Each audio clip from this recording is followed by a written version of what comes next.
आपण जे सांगताय त्याला केवळ पॉडकास्ट म्हणू नये. हा एक मोठा कालप्रवास होता. तर त्याच्यामध्ये आपण देवांच्या बरोबर चाललो, संतांच्या पायापाशी बसलो, योद्ध्यांबरोबर धावलो आणि सुधारणांच्या ज्योतींशी संवाद साधला. तर आज आपण पुन्हा एकदा महाराष्ट्राचं केवळ भूतकाळच नव्हे तर आत्मतत्व उलगडलेलं आहे.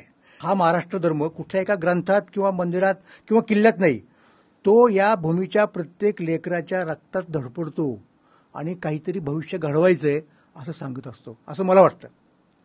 धन्यवाद मोरे सर.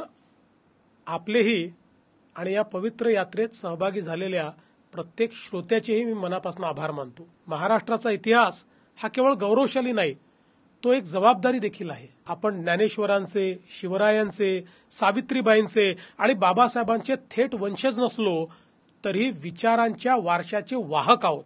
निश्चित. ज्यांनी आपल्या ज्ञानाने, त्यागाने आणि धैर्याने हे राज्य घडवलं, त्याला जपणं, वाढवणं आणि पुढे नेणं हे आपलं कर्तव्य आहे. महाराष्ट्र धर्म म्हणजे स्मरणरंजन नाही, तो आहे आपला नैतिक मार्गदर्शक.